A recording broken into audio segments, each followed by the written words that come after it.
ایک دفعہ صلوات بھیجیے محمد علیہ.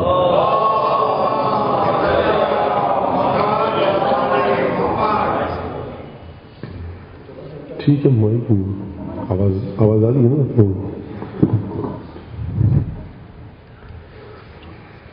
ایک مرتبہ صلوات بھیجیے محمد علیہ.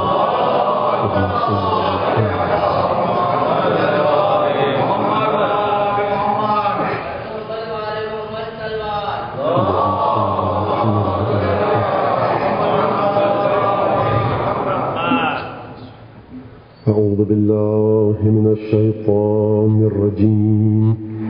بسم الله الرحمن الرحيم.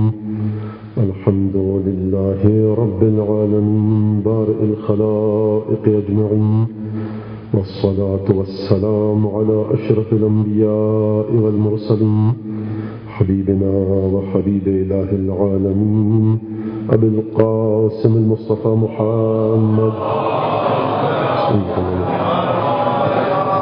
ثم الصلاة والسلام على أهل بيته الطيبين الطاهرين الذين أذهب الله عنهم الرجس وطهرهم تطهيرا. اللعنة الدائمة على أعدائهم أجمعين من الآن إلى قيام يوم الدين. أما بعد، فقد قال الله تبارك وتعالى في قرآنه المجيد وفرقانه الحميد وقوله الحق وهو أصدق الصادقين. أعوذ بالله من الشيطان الرجيم. وما كان عطاء ربك محظورا. صدق الله العلي العظيم. صلى الله عليه محمد عليه.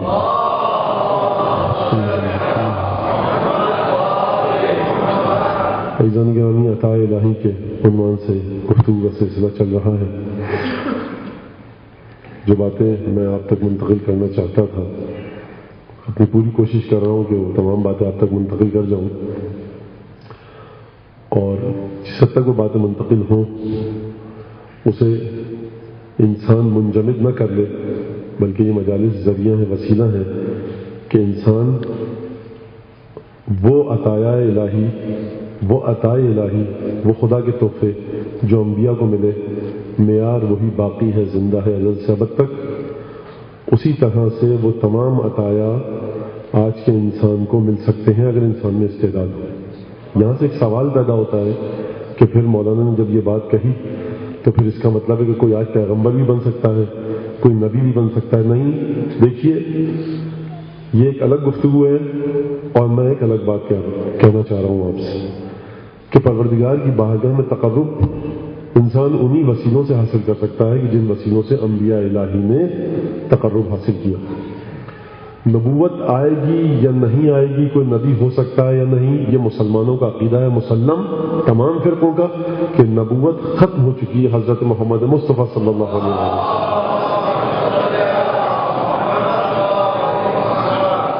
اب اس کے ان کے بعد کوئی نبی نہیں آئے گا. ایک چھوٹی سی بات، 2-3 جملوں میں خلاصہ کہ دیکھیے باریک بات ہے، کوئی یہ نہ سمجھ لے کہ اگر ہم مظہر توحید پروردگار کی معرفت حاصل کر لیں، اگر ہم مظہر توحید پروردگار کے عشق کو پا لیں، اس سے محبت کرنے لگ جائیں تو یہ کافی ہے، کیونکہ شیطان عبادتیں کر چکا تھا، بس عبادت کی کوئی حیثیت نہیں. اصل میں اگر حیثیت ہے تو معرفت کی اس ہستی کی کہ جو پروردگار کی توحید کا مظہر ہے یا نہیں. عبادت کی بھی ضرورت ہے بھائی، اگر عبادت ہوتی، اس کی کوئی اہمیت ہوتی تو شیطان پروردگار کی بارگاہ سے نہ نکالا جاتا. دیکھیے تھوڑی سی بہت سمپل سیدھی سادی سی بات کر کے میں آگے بڑھ جاؤں گا. عبادت نام ہے خدا کے حکم کو بجا لانے کا. جب جب جہاں جہاں جیسا جیسا حکم دیا جائے اسے انجام دیتے رہو، تم عبادت کرتے رہو گے. کچھ عبادتیں ایسی ہوتی ہیں کہ انسان انجام نہ دے کر گناہگار ہوتا ہے، فاسق بنتا ہے، اور کچھ عبادتیں ایسی ہوتی ہیں کہ انسان اگر انجام نہ دے تو کافر ہو جاتا ہے. عبادت کی بہرحال ضرورت ہے، کیونکہ پروردگار عالم نے جو شیطان کو سجدہ کرنے کا حکم دیا تھا وہ بھی خدا ہی کا حکم تھا. پروردگار کے حکم سے سرتابی کی تو شیطان کو یہ سزا ملی. اب یہاں پر ایک اشارہ مجھے نہیں پتا کہ کرنا چاہیے یا نہیں کرنا چاہیے، لیکن بہرحال آج کل اطلاعات کی دنیا ہے، ہر جگہ اطلاعات پھیل رہی ہیں، یقیناً آپ تک بھی پہنچ چکی ہوگی۔ کچھ لوگ ایسے ہیں مسلمانوں میں، کچھ ایسے نظریات پیدا ہوئے کہ انہوں نے شیطان کو کہا کہ صاحب رئیس الموحدین ہے، اس کی توحید بڑی خالص ہے، کیونکہ اس نے کہا کہ جب تجھے سجدہ کر دیا تو آدم کو سجدہ کیوں کروں؟ ہے ایسے نظریات۔ اب بہرحال یہ ایک عمومی گفتگو ہے، ضبط بھی ہو رہی ہے اور باقی بھی رہے گی جب تک خدا کا ارادہ اور اس کی مشیت ہوگی، تو اس لیے میں نے مناسب سمجھا کہ اس بات کو آپ کے سامنے پیش کر دوں کہ دیکھیے شیطان جس نے یہ کہا کہ جس نے تجھے سجدہ کر دیا اب اس کو سجدہ کیسے کروں، قرآن خود کہہ رہا ہے کہ دیکھو میں نے اسے خلقت بیدی، میں نے اسے اپنے دونوں ہاتھوں سے بنایا ہے، میں نے بنایا ہے، اپنی روح پھونکی ہے، جب روح پھونک دوں تصفیہ ہو جائے تو سجدے میں گر جانا۔ تو شیطان نے جب خدا کی بارگاہ میں یہ کہا کہ میں آدم کو سجدہ نہیں کروں گا تو اسے موحد کہنا غلط ہے۔ توحید کا نام ہے پروردگار عالم کے حکم کے مطابق اپنے اعمال کو انجام دو۔ تو اس کا مطلب ہے شیطان کو یہ کہنا کہ رئیس الموحدین ہے غلط ہے۔ اور بڑا دیکھیے طنز والا ایک جملہ کہا اقبال یہاں پر کہہ کر چلے گئے کہ جبریل اور شیطان کی گفتگو موجود ہے ان کے دیوان میں کہ گر کبھی خلوت میسر ہو تو پوچھ اللہ سے قصہ آدم کو رنگی کر گیا کس کا لہو۔ گر کبھی خلوت میسر ہو تو پوچھ اللہ سے قصہ آدم کو رنگی کر گیا کس کا لہو، قلب یزدہ میں کھٹکتا ہوں میں کانٹے کی طرح۔ شیطان اپنے بارے میں کہہ رہا ہے قلب یزدہ میں کھٹکتا ہوں میں کانٹے کی طرح، تو فقط اللہ اللہ اللہ۔ اب دیکھیے اگر اس شعر کو دیکھا جائے تو معیار پیمانہ کیا بتا رہا ہے شیطان کہ قلب یزدہ میں کھٹکتا ہوں میں کانٹے کی طرح۔ تو عزیزان گرامی توحید کی پہلی شرط ہے پروردگار عالم کی ذات میں فنا ہو جانا، اس کی محبت میں ڈوب جانا، اسے اپنی محبت میں گرفتار کر دینا۔ توحید کا مرحلہ یہ نہیں کہ قلب یزدہ میں کھٹکتا ہوں میں کانٹے کی طرح، مقام یہ ہو کہ پروردگار عالم بندے کے بارے میں جب فیصلہ کرے تو بندے کو مخیر کہے اور یہ کہے کہ اے حبیب ہم تمہیں اپنی بارگاہ میں بلانا چاہتے ہیں، دنیا میں رہنے کے لیے تیار ہو یا ہمارے پاس آنے کے لیے تیار ہو۔ تو دیکھیے شیطان نے عبادت نہ کر کے اپنے پورے اعمال کو اکارت کر دیا، اپنے پورے اعمال کو ضائع کر دیا۔ کل کی گفتگو سے تھوڑا سا مربوط کروں آج کی گفتگو کو اور پھر سلسلے کو آگے بڑھاؤں گا۔ دیکھیے تمام کے تمام مسلمان وہ جس مرتبے پر بھی ہو، چاہے صحابہ کرام ہو یا اہل بیت ہو، اور بات کے لوگوں کا تو خیر ذکر پھر فضول ہے کہ جب صحابہ کرام اور اہل بیت کی بات ہو گئی تو اب میں کیا ذکر کروں، مفسرین کیا کہتے ہیں، محدثین کیا کہتے ہیں، علماء کیا کہتے ہیں، متکلمین اور فلاسفہ کیا کہتے ہیں، ان کا تو پھر ذکر فضول ہے کہ جب بات آ گئی اہل بیت اور صحابہ کرام کی، جیسی بھی ہستیاں ہوں ہمیشہ ان کی تگ و دو یہ ہوتی تھی کہ کسی طرح سے اپنے آپ کو ختمی مرتبہ سے متصل کر دیں، کیونکہ یہ پہچانتے تھے، یہ مانتے تھے کہ ختمی مرتبہ کا وجود مظہر اتم میں توحید خداوند تبارک و تعالی۔ ایک دفعہ ایک صحابی آتا ہے علقمہ ابن عبیدہ مولا کائنات کی خدمت میں، کہہ رہا ہے کہ میں نے دیکھا کہ امامہ لبن حامض آذان حموزتہ، کھٹا دہی پڑا ہوا ہے مولا کائنات کے سامنے جس کی ترشی اور کھٹاس مجھے بڑی ناگوار گزر رہی ہے، یہاں تک بو آ رہی ہے مجھے کھٹاس کی، اور سامنے روٹی کا خشک ٹکڑا بھی پڑا ہوا۔ دیکھیے میری اتنی اوقات نہیں کہ میں یہ بات کہہ سکوں، یہ بات کہیں تو وہ کہ جو مولا کائنات کے مکتب میں پلے بڑے ہوں اور جن کی جو متصل ہو مولا کائنات سے، جو مولا کائنات کی نسل سے تعلق رکھنے والے معصوم امام، یا وہ یہ بات کریں یا وہ کہ جنہوں نے مولا کائنات کی محبت کو لمس کیا ان کی کوئی آبرو ہو مولا کائنات کے بارے میں۔ لیکن بہرحال یہ ایک ذمہ داری ہے، میری نہ کوئی آبرو ہے نہ حیثیت مولا کائنات کی بارگاہ میں، لیکن کیونکہ امانت ہے خلفاً عن سلف مسلسل آ رہی ہے، اس لیے واقعہ بیان کرنا میری ذمہ داری ہے۔ کھٹاس مجھے ناگوار گزر رہی ہے، میں نے کہا مولا یہ کیا کھا رہے؟ کہا کہ دیکھو قد ادرکت رسول اللہ صلی اللہ علیہ وآلہ وسلم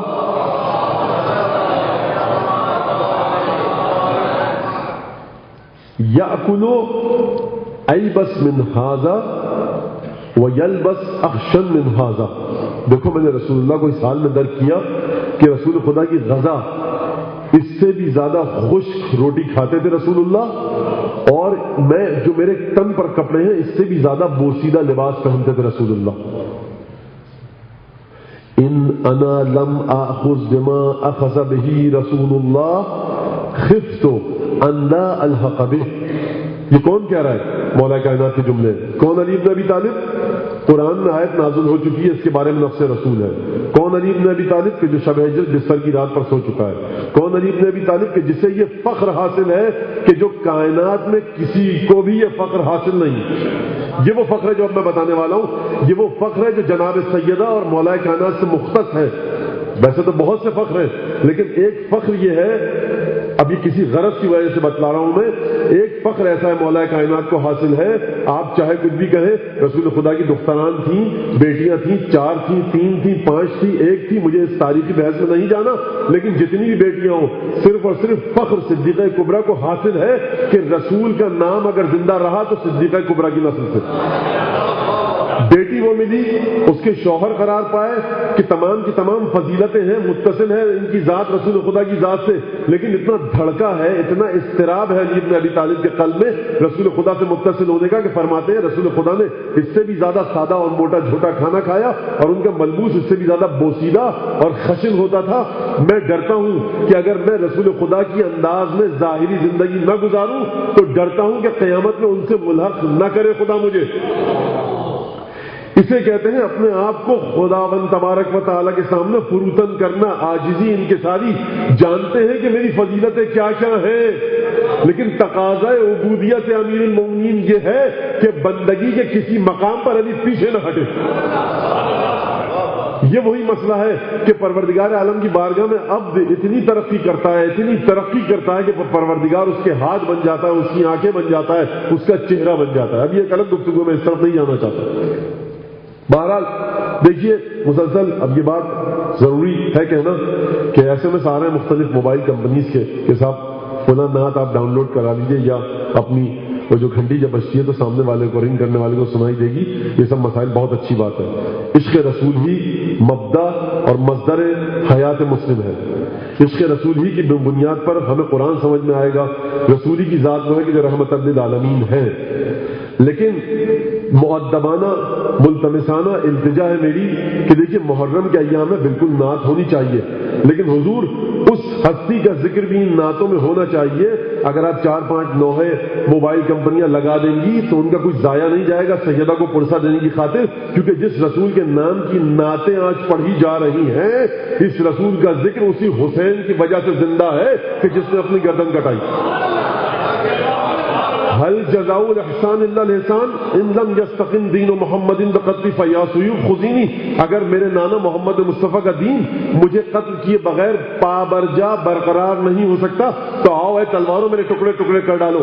تو دین مصطفیٰ کو بچایا ہے حسین ابن علی نے، تو بھائی جس مصطفیٰ کا دین ہے، جس دین کا مصطفیٰ ہے اور جس مصطفیٰ کا دین ہے، وہ دین اور اس مصطفیٰ کا نام حسین ابن علی کی وجہ سے باقی ہے۔ تو دیکھیے ذمہ داری یہ ہے کہ آج محرم کے موقع پر ایسی نعتوں کو لگایا جائے کہ جس میں حسین ابن علی کا تذکرہ ہو۔ صلوات دیجیے محمد علیہ وسلم۔ ایک دفعہ اور صلوات دیجیے۔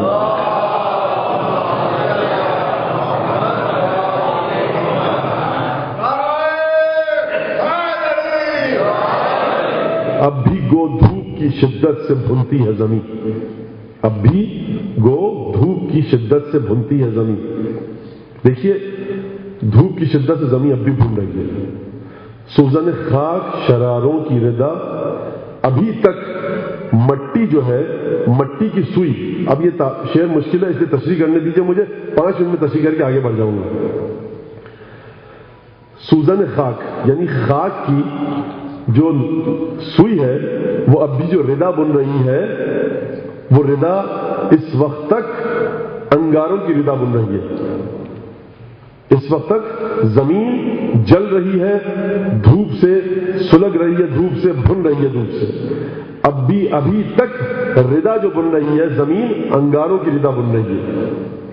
لیکن اس کے باوجود بھی شاعر کہہ رہا ہے کہ دیکھیے اس کے باوجود بھی پھر بھی ہوا لال و زمرد اٹھا رہی ہے اسی زمین سے۔ جو لال و زمرد اٹھا رہی ہے، کیوں اٹھا رہی ہے؟ کس وجہ سے اٹھا رہی ہے لال و زمرد؟ ایک دفعہ صلوات بھیجیے محمد علیہ محمد۔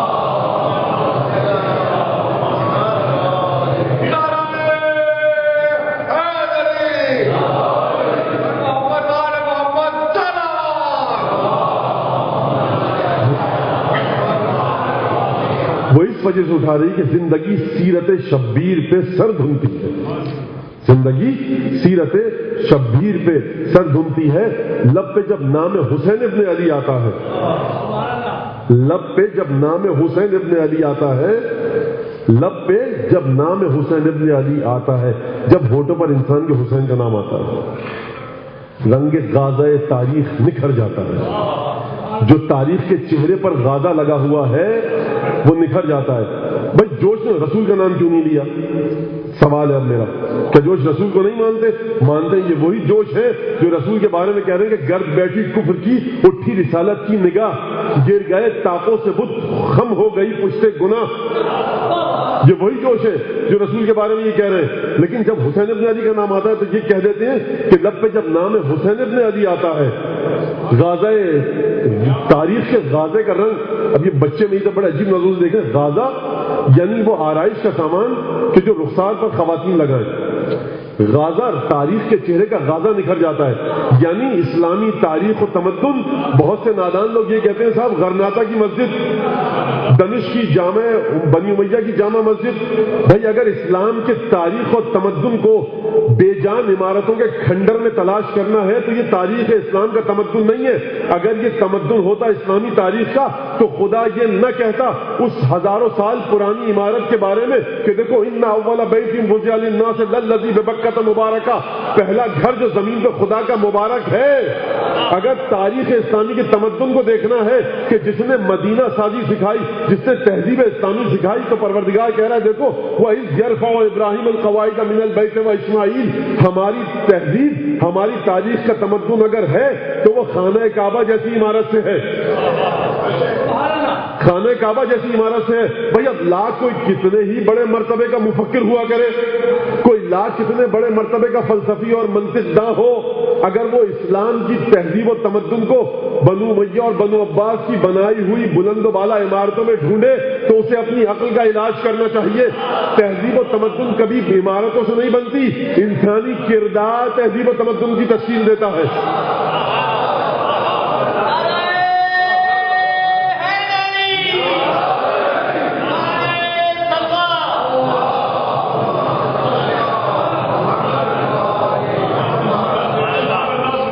ایک دفعہ صلوات بھیجیے محمد۔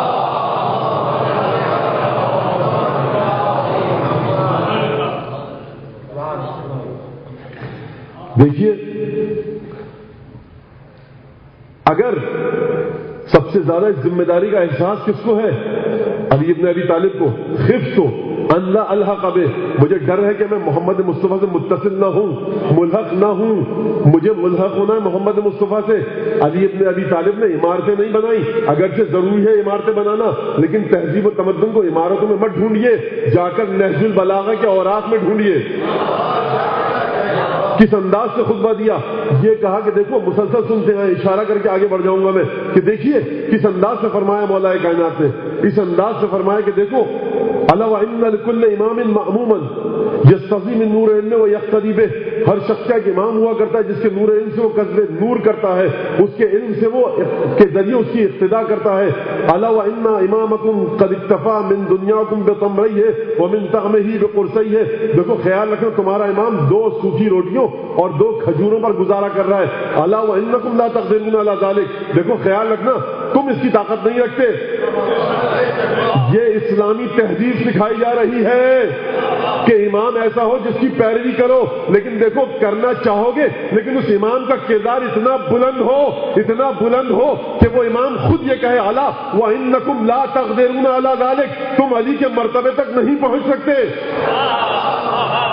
ولیکن عینونی بورع وعفۃ واجتہاد وسداد، لیکن دیکھو میری مدد تو کر سکتے ہو، اپنی شخصیت کو مضبوط کر کے، تقوی اختیار کر کے، عبادت میں کوشش کر کے، اپنے آپ کو پاک دامن رکھ کر میری مدد تو کرو۔ کردار کی دعوت دے رہے ہیں مولا کائنات. یہ نہیں کہہ رہے کہ میرے لیے مدینے میں یا کوفے میں ایسا محل بناؤ کہ جسے دیکھ کر سلطان روم بھی شرما جائے. یہ تعویلات پیش نہیں کر رہے مولا. اور پھر یہ کہا، عجیب جملہ کہا مولا کائنات نے. دیکھیے اسے کہتے ہیں تہذیب و تمدن بنانا. تہذیب و تمدن کیسے بنتا ہے؟ انسان کے دل میں جب تک انسان کا درد نہیں ہوگا یہ تمام تہذیب و تمدن بیکار ہے. جب مولا کائنات سے کہا یہ کیا کھانا کھا رہے ہیں، تو ایک اور مقام پر فرمایا لعل فی الیمامۃ والحجاز من لا عہد له بالشبع ولا طمع له فی القرص. یہ جملہ ایسا ہے کہ سوائے مولا کائنات کی زبان کے علاوہ کسی کی زبان سے یہ نہیں نکل سکتا. اگر نکلے گا یہ جملہ تو ختمی مرتبت کی زبان سے نکلے گا، کیونکہ حامل مکتب ختمی مرتبت ہے، اس لیے جملہ نکل رہا ہے. دیکھیے آج کا بچہ نوجوان انگریزی اسکول میں پڑھتا ہے، ویژیبلس پڑھتا ہے، جا کر چارلس ڈکنس کے ناول پڑھتا ہے. جب اس میں انسانی کردار کی بات ہوتی ہے تو بڑا متاثر ہوتا ہے. سب فرانس کے ایک نرس کی اس نے قربانی دی، جونا پارک کے قصے پڑھتا ہے، لیکن وہ اپنی شخصیتوں سے غافل ہے کہ وہ ہستی کے جس کی حکومت چین کی سرحد سے لے کر ترکی کی سرحد تک پھیلی ہوئی تھی. جب بیت المال میں درہم و دینار آتے تھے تو فوراً تقسیم کر دیتے تھے اور جھاڑو دے کر پانی چھڑک کر وہاں 2 رکعت نماز پڑھتے تھے. فقیر آیا، کہا کہ مولا فقیر آیا مانگ رہا ہے، درہم دوں یا دینار، سونے کے سکے دوں یا چاندی کے؟ کہا کلاہما عندی حجران، علی کے نزدیک دونوں پتھر ہیں، جو بھی اس کی ضرورت پورا کرتا وہ دو. فرمایا لعل فی الحجاز او الیمامہ، کاش شاید مولا کائنات فرما رہے حجاز اور یمامہ میں شاید کوئی ایسا شخص ہو. بڑی توجہ کیجیے گا جملے پر، میں پوری کوشش کروں گا صحیح ترجمہ کر سکوں، کیونکہ مولا کائنات نے کن جذبات اور احساسات کے ساتھ اس جملے کو کہا ہے وہ عربی بتا رہی ہے اس کی. لعل فی الیمامۃ او الحجاز، کاش شاید کوئی یمامہ یا حجاز میں ایسا ہو کہ من لا عہدہ بالشبع، کہ جسے یاد ہی نہ ہو کہ کبھی وہ پیٹ بھر کے سویا تھا یا نہیں. یہ نہیں کہہ رہے مولا کہ جس کے پاس کھانے کو روٹی نہ ہو، کہہ رہے ہیں اسے یاد بھی نہ ہو کہ وہ کبھی پیٹ بھر کے سویا تھا یا نہیں.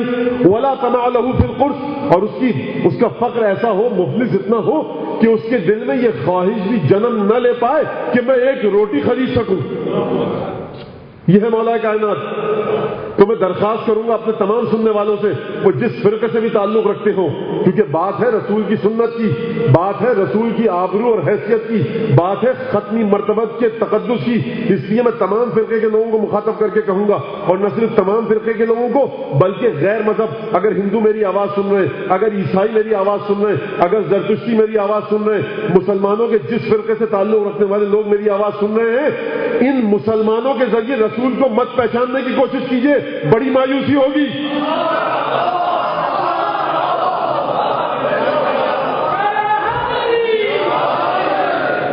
کسی کو رسول نے اجازت نہیں دی کہ تم میرا کردار پہچانواؤ. اگر رسول کو سمجھنا ہے تو یا قرآن پڑھیے، یا رسول کے پوتے زین العابدین کی دعاؤں کی کتاب پڑھیے، یا رسول کے نفس، رسول کے داماد، رسول کے بھائی کی کتاب نہج البلاغہ پڑھیے. دیکھیے فلسفہ کس مقدار اور بلندی پر ہے، دیکھیے انسانی صفات کس انداز سے جلوہ گر ہے. دیکھیے کہ علی بن ابی طالب کے دل میں انسانوں کا کیسا درد تھا جب ایک مرتبہ ایک غیر مسلم عورت کے پاؤں سے پازیب چھین لیا گیا. غیر مسلم عورت، میں پھر کہوں گا کسی کو حق نہیں کہ وہ یہ کہہ سکے مجھے دیکھ کر رسول کو سمجھو. اوقات کیا ہے اس غیر معصوم انسان کی، حیثیت کیا ہے اس غیر معصوم انسان کی. یہ 2 کوڑی کے غیر معصوم انسان، ان کی جرت یہ ہے کہ یہ اپنی ذات میں رسول کو جلوہ گر کر سکیں. رسول کی ذات اگر جلوہ گر ہوگی کسی کی ذات میں تو انہی کی ذوات میں ہوگی کہ جن کے بارے میں رسول فرما گئے. امام فخر الدین نے راضی لکھ کر چلے گئے، پروردگار دیکھ انہم منی وانا منہم، میں ان سے ہوں یہ مجھ سے ہیں. تو کیا رسول نہیں جانتے کہ پروردگار عالم الغیب ہے؟ یہ آسمان کی طرف رخ کر کے پروردگار سے کیوں مخاطب ہوئے؟ یہ مخاطب ہوئے تھے پروردگار سے، بتلانا تھا بے وقوف مسلمانوں کو.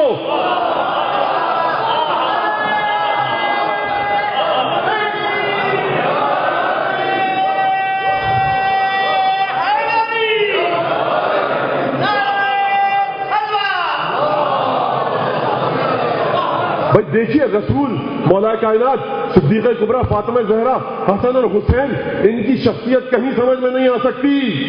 خود ان کی شخصیت کے ذریعے انہیں سمجھیں۔ خدا ایسا ہے کہ جس کے بارے میں سید ساجدین نے فرمایا لولا انت لم ادرمان، پروردگار اگر تیرا لطف شامل حال نہ ہوتا اور تو مجھے اپنی ذات کے بارے میں نہ سمجھاتا تو میں نہ سمجھ پاتا کہ تو ہے کیا۔ تیرا لطف شامل حال ہوا، تو نے سید ساجدین کو سمجھایا کہ تیری ذات کیا ہے، تو یہ وہ ہستیاں ہیں کہ جو خدا سے متصل ہیں، انہیں بھی سمجھنا ہے تو انہی کی ذات کے ذریعے انہیں سمجھے۔ نہج البلاغہ کا مطالعہ کیجئے، صحیفہ سجادیہ کا مطالعہ کیجئے، قرآن کا مطالعہ کیجئے، خود نبی کو سمجھیے نبی کے وسیلے سے۔ اگر ان مسلمانوں کے کردار کے ذریعے نبی کو سمجھا تو غیر مسلموں کو بڑی مایوسی ہوگی۔ مسلمانوں کی تاریخ میں سوائے نبی اکرم کے چند سالوں کے بعد، توجہ ہے آپ کی، نبی اکرم کی رحلت کے چند سالوں کے بعد، کچھ سال نکال دیجئے آپ، کچھ دہائیاں نکال دیجئے، اس کے بعد مسلمانوں کی تاریخ دیکھیے کیا ہے۔ یہ وہ مسلمان بے در کہ جہاں بھوک سے لوگ مر رہے ہوتے تھے، جب ان کے وزیر جاتے تھے 70 ہزار درہم کے عطر استعمال کر لیتے تھے۔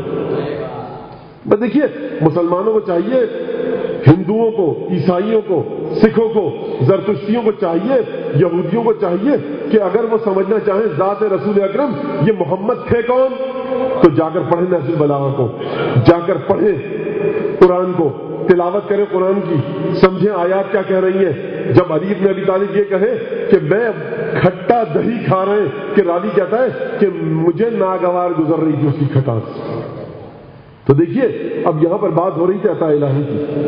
جب عطا الہی کی بات ہے تو کل کی گفتگو سے میں متصل کروں آج کی گفتگو کو کہ جناب زکریا، جناب مریم، جناب یحییٰ، جناب عیسیٰ کا ذکر آیا،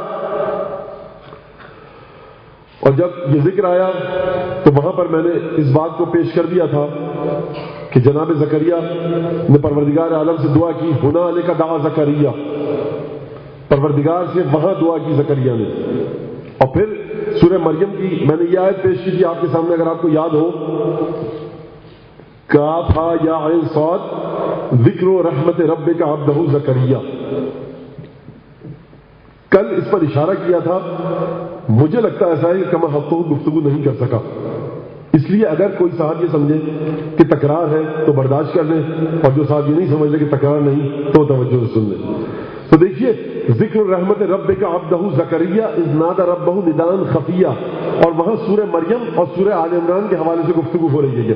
ہنالک دعا زکریا ربہ، جب مریم کے پاس پھل دیکھے، یہ بات کل ہو چکی لیکن میں متصل کرنے کے لیے اس کو دوبارہ دوہرا رہا ہوں، جب مریم کے پاس پھل دیکھے تو زکریا نے پوچھا تھا ان لک ھذا، یہ تمہارے پاس کہاں سے آیا؟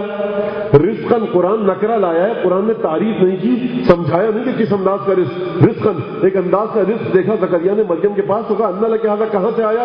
جناب مریم نے جواب دیا کہ خدا کی بارگاہ سے آیا ہے، ان اللہ یرزق من یشاء بغیر حساب، خدا جسے چاہتا ہے جتنا چاہتا ہے رزق دیتا ہے۔ تو یہاں پر صرف میں جب نقطہ بتانا چاہ رہا ہوں وہ یہ کہ قرآن نے کہا ذکر و رحمت ربک عبدہ زکریا، وہ وقت یاد کرو حبیب کہ جب تمہارے پروردگار کی رحمت نے زکریا کو یاد کیا۔ باریک بات ہے، پھر سنیے گا، تمہارے پروردگار کی رحمت نے زکریا کو یاد کیا۔ یہ گزشتہ سے پہلے سال بھی میں یہاں پہ عرض کر چکا ہوں، لیکن اس وقت ایک دوسرے اینگل سے بات کر رہا ہوں، اس سے توجہ کیجیے۔ دیکھیے زکریا پیغمبر بن چکے ہیں، واللہ یختص برحمتہ من یشاء، خدا جسے چاہتا ہے اپنی رحمت سے مختص کر دیتا ہے۔ تو زکریا پیغمبر بن چکے ہیں، رحمت الہی شامل حال ہو چکی ہے، جبھی تو پیغمبر بنے۔ اب یہ کون سی نئی رحمت ہے جو پروردگار کی جانب سے زکریا کی جانب آ رہی ہے؟ ذکر و رحمت ربک عبدہ زکریا اذ نادى ربہ نداء خفیا، وہ وقت یاد کرو جب زکریا نے اپنے پروردگار کو ایک خفی، ایک چھپی ہوئی مدھم پکار کے ساتھ پکارا۔ یہ کون سی بات تھی؟ یہ سورہ مریم والی بات تھی، ہنالک دعا زکریا ربہ، یعنی پروردگار نے جب مریم کے سامنے نعمتیں دیکھی، بڑی توجہ کیجیے گا یہاں پر، کون سی نعمتیں دیکھی؟ کون سی نعمتیں؟ مفسرین نے لکھا ہے کہ بے موسم کے پھل آتے تھے۔ بھائی گرمیاں ہیں آج کل، فرض کیجیے گرمیاں ہو مثلا، تو اگر آپ گرمی میں سردی کا کوئی پھل دیکھ لیں تو آج شاید اتنے تعجب کی بات نہ ہو، کیونکہ صاحب کولڈ اسٹوریج ہے اور دنیا کہاں سے کہاں پہنچ گئی پورے سال، اب تو وہ گرین ہاؤس بنا کر اس میں کیا کیا سلسلہ، لیکن مثال دے رہا ہوں میں، اگر آپ کسی گھر میں دیکھیں تو تعجب ہوگا۔ پہلے تعجب ہوتا تھا کہ بھائی بے موسم کے پھل اگ کیسے آئے، آج تعجب کریں گے اتنے مہنگے پھل خریدے کہاں سے۔ تو دیکھیے بھائی ان لک ھذا، یہ پھل تمہارے پاس کہاں سے آئے، کیسے آ گئے؟ یہ پھل کہاں سے آئے؟ کہا کہ یہ خدا کی طرف سے، خدا جسے چاہتا ہے بے حساب بخشتا ہے۔ زکریا نے ایک دفعہ یہاں پر جب مریم کی بارگاہ کے پاس، توجہ کیجیے گا، وہ میوے، وہ پھل کہ جو من عند اللہ آئے تھے، پروردگار کی بارگاہ سے آئے تھے، دیکھیں وہ پھل اپنی بہشتی غیبی صورت میں نہیں تھے، دنیاوی صورت میں آ چکے تھے، بے موسم کے پھل۔ مفسرین نے لکھا ہے بے موسم کے پھل، یعنی وہ حقیقت اس دنیا میں جو رہی ہو۔ جب مریم کے پاس آئے تو فرض کی سردیاں تھیں تو انگور دکھ رہے تھے، گرمیاں تھیں تو فرض کیجئے کہ موسمبی اور سنترے اور چیزوں دکھ رہے تھے۔ اب میں مثال دے رہا ہوں بچوں کو سمجھانے کے لیے۔ تو ایک دفعہ پریشان ہو گئے، کہا کہ انا لک ھذا، یعنی مریم کے پاس جب انہوں نے بے موسم کے پھل دیکھے تو ایک دفعہ تعجب میں آ گئے کہ یہ پھل کہاں سے آئے تمہارے پاس؟ مریم نے جناب مریم نے جواب کیا دیا؟ یہ پروردگار کے پاس سے آئے ہیں۔ ان اللہ یرزق من یشاء بغیر حساب، خدا کی مشیت جس کے بارے میں چاہتی ہے بغیر حساب کے بے تحاشا دیتی ہے۔ اچھا اب میں دوبارہ ترجمہ کروں گا، خدا کی مشیت جسے چاہتی ہے بے حساب دیتی ہے۔ سنا آپ نے ترجمہ؟ اس میں کون سی ایسی مشکل بات ہے؟ خدا کی مشیت جسے چاہتی ہے بے حساب دیتی ہے۔ تو کیا جناب زکریا کو یہ بات نہیں پتا تھی کہ خدا کی مشیت جسے چاہتی ہے بے حساب دیتی ہے؟ تو جناب مریم کیوں بتلا رہی ہے؟ قرآن کی آیت ہے حضور، یہ میں اپنی جیب سے نکال کے کچھ نہیں پڑھ رہا یا کسی حدیث کی کتاب سے۔ دیکھیے جب مریم سے سوال کیا، جناب مریم نے جواب دے دیا کہ ان اللہ یرزق من یشاء بغیر حساب، خدا جسے چاہتا ہے بے حساب عطا کرتا ہے، بے تحاشا دیتا ہے۔ ہنالک دعا زکریا، جب یہاں پر دیکھا ایک دفعہ پروردگار جب مریم کے پاس بہشتی نعمتیں دیکھ کر وہ احساسات پیدا ہوئے، وہ جذبات پیدا ہوئے، اس کے بعد جب دعا کی تو یہاں پر ذکر رحمت ربک عبدہ زکریا، یعنی زکریا اگرچہ نبی ہیں، دنیاوی میوے دیکھے، غیبی میوے دنیاوی صورت میں دیکھے، ایک دفعہ خواہش نے جنم لیا کہ میرے یہاں بھی ایسی اولاد ہو۔ رب حب لی من لدنک ولیہ سورہ مریم میں کہا، اور سورہ آل عمران میں کہا رب حب لی من لدنک ذریۃ طیبہ، پروردگار ذریت طیبہ عطا کر، وہاں کہا ایک ولی عطا کر۔ تو اب ان دونوں کو ملا کر فیصلہ کرنا ہوگا یحییٰ کی شخصیت کے بارے میں۔ ایک جگہ کا ولی ہو، ایک جگہ کا ذریت طیبہ ہو۔ یہ طیب کہتے کسے ہیں؟ طیب کہتے ہیں عربی میں اسے کہ انسان جس مقصد کے لیے جو چیز آ رہی ہو، اگر وہ اس کے مقصد کے ساتھ ملائمت رکھے، ہم آہنگی رکھے، کوآرڈینیشن رکھے، مطابقت رکھے، وہ ہوتی ہے طیب چیز۔ اگر آپ سردی میں وضو کر رہے ہیں اور آپ کو کنکنا پانی ملے ایسا گرم کہ جو آپ کو اچھا محسوس ہو، تو آپ کہیں گے صاحب کتنا پانی طیب ہے۔ لیکن اگر وہی پانی خطرناک گرمی میں مل جائے اور آپ منہ پر ڈالیں کہ بھائی یہ کیسا عجیب حماقت والا کام کیا آپ نے، یہ والا پانی دے دیا، حضور یہ گرمیوں میں نہیں سردیوں میں لایا جاتا ہے۔ تو طیب چیز وہ ہوتی ہے جو انسان کے مقصد کے مطابق ہو، ملائمت رکھے، موانست رکھے، ہم آہنگی رکھے، کوآرڈینیشن رکھے۔ ولی ملے ایسا ذریت طیبہ ہو۔ بھائی جب طیب کہا تو اس کا مطلب کہ اب اس مثال کو برعکس کر لیجئے، اگر سردیوں کا موسم ہو گرم پانی مل جائے تو بہت خوشگوار لگتا ہے، گرمیوں کا موسم ہو ٹھنڈا پانی مل جائے تو خوشگوار لگتا ہے۔ طیب وہ ہے جو آپ کے مقصد سے، آپ کی غرض کے ساتھ مطابقت رکھتا ہو۔ واضح ہے بات یہ؟ اچھا زکریا نے کیا، جناب زکریا نے کیا ارشاد فرمایا؟ رب حب لی من لدنک ولیہ، پروردگار ایک ولی عطا کر مجھے۔ اس ولی کی خصوصیت کیا ہو؟ سورہ مریم میں آواز دی کہ پروردگار رب حب لی من لدنک ذریۃ طیبہ، پروردگار ذریت چاہیے، نسل ایسی جو طیب ہو۔ اب دیکھنا پڑے گا کہ زکریا کا مقصد کیا تھا۔ جو زکریا کا مقصد ہوگا اسی کے مطابق اولاد عطا کی جائے گی۔ بڑی توجہ کیجیے گا، مجھے اس آیت سے بہت سے کام لینے اور آخر تک یہ آیت چلے گی۔ دیکھیے مقصد زکریا کو نظر میں رکھیے، شخصیت یحییٰ کو نظر میں رکھیے، اور یہ تینوں الفاظ اپنے نظر میں رکھیے۔ ولی ذریۃ طیبۃ، ولی بھی ہو، ذریت طیبہ بھی ہو، کیا کرے؟ یرثنی ویرث من آل یعقوب واجعلہ رب رضیہ، پروردگار وہ میرا بھی وارث بنے اور آل یعقوب کا بھی وارث بنے۔ بھائی یہ زکریا کے دل میں جو اس خواہش نے کروٹ لی اور اس انداز سے لی، دیکھیے مجھے علم ہے کہ یقیناً آپ لوگ عربی میری طرح نہیں جانتے ہیں، ابھی وہ فضیلت نہیں ہے، اگر آپ بھی عربی پڑھ لیں گے تو سمجھ جائیں گے۔ میں پڑھ لی ہے، مجھے آتی ہے، آپ کو نہیں آتی، تو یہ فضیلت نہیں ہے، لیکن میں چاہ رہا ہوں کہ وہ عربی کا جو امپیکٹ ہے، وہ جو عربی کے تیور اور فضا ہے، وہ کسی طرح سے جو پسینہ باہر آنا ہے کہ وہ آپ کے ذہنوں میں چلا جائے اور آپ درک کریں کہ یہ سلسلہ کیا ہے، اور جو میں آج نتیجہ دینا چاہتا ہوں آپ کو، آپ اسے اچھی طرح سے لے کر جائیں، اٹھیں، اور انشاءاللہ یہ مجلس ایسی ہو کہ پنجتن کی معرفت، رسول خدا کی معرفت آپ کے دل میں مزید بڑھے۔ کیوں بڑھے معرفت؟ یہ کل انشاءاللہ سورہ 7 کی آیت کے حوالے سے ذکر ہوگا. آج تو میرے خیال سے مسئلہ وہ پھر آ رہا ہے, وہی مشکل آ رہی ہے. آپ دعا کریں گے مشکل نہ آئے. دیکھیے جناب زکریا نے ولی بھی کہا, ذریت طیبہ بھی کہا, اور پھر یہ کہا کہ یرثنی و یرث من آل یعقوب واجعلہ رب رضیہ. کیوں کہا؟ کیونکہ یہ زکریا نبی تھے, پروردگار کا قانون آ چکا ہے قرآن میں, واللہ یختص برحمتہ من یشاء. پروردگار اپنی رحمت سے جس کو چاہتا ہے مخصوص کر دیتا ہے. مفسرین نے محدثین نے لکھا ہے کہ اس رحمت کا مطلب نبوت ہے. نبوت مل چکی ہے. بچی ہے مریم, ابھی بہت لڑکپن, کہنا تو صحیح ہے لیکن سمجھانے کے لیے, چونکہ بچی تھی لیکن لڑکپن کی عمر میں ہے, ابھی بچپنے کی حدود کو سے عبور کر رہی ہیں. لیکن خدا کے انعام و اکرام کو دیکھ کر وہ زکریا کہ جو رحمت الہی کے سائے میں نبی بن چکے ہیں, وہ زکریا کے جو رحمت الہی کے سائے میں نبوت سے سرفراز ہو چکے ہیں, وہ زکریا جو جنہیں نبوت مل چکی ہے, رحمت کے مستحق ہو چکے ہیں, اب اس انداز سے تڑپ پیدا ہوئی کہ پروردگار کو زکریا کے دل کی حالت دیکھ کر دوبارہ قرآن میں آیت نازل کرنی پڑی, حبیب ذکر و رحمت ربک عبدہ زکریا. یاد کرو جب تمہارے پروردگار کی رحمت نے زکریا کو یاد کیا, کب یاد کیا؟ اذ نادى ربه نداء خفیا ولم اکن بدعائک رب شقیا. پروردگار میں کبھی تیری دعا کرنے کے سلسلے میں شقی نہیں رہا, کبھی میں کٹھن کام نہیں کیا میں نے تیری دعا کو قبول کرنے کے سلسلے میں, دعا مانگنے کے سلسلے میں مجھے کبھی کٹھن نہیں لگا کہ تجھ سے دعا مانگوں, ناگوار نہیں رہا, کبھی شقی نہیں تھا, کبھی میں نے تیری دعا کرنے سے منہ نہیں موڑا. زکریا خود کہہ رہے ہیں میں نے کبھی تیری دعا کرنے میں کوتاہی نہیں کی. لیکن جناب مریم کے پاس کیا دیکھا کہ ہنالک دعا زکریا ربہ, جب مریم کے پاس بہشتی میوے دیکھے تو دوبارہ پھر دعا کی. اس نبی کی سیرت یہ ہے کہ کبھی دعا کرنے میں کاہلی سے کام نہیں لیا, قرآن کہہ رہا ہے. لیکن جب مریم کے پاس بہشتی میوے دیکھے تو اس انداز سے دعا کی کہ پروردگار نے کہا کہ دیکھو زکریا کو دو رحمتیں ملی ہیں, ایک تو وہ رحمت کے جس کے ذریعے ہم نے انہیں اپنا نبی بنایا, اور اب یہ جو رحمت ملے گی یہ ایک خاص رحمت ہے, ورثہ آل یعقوب بنے گی. تو اب دیکھیے, چلیے سورہ اسراء میں قرآن مجید کا 17واں سورہ پہلی آیت, سبحان الذی اسریٰ بعبدہ لیلا من المسجد الحرام الی المسجد الذی الی المسجد الاقصی الذی بارکنا حولہ لنریہ من آیاتنا.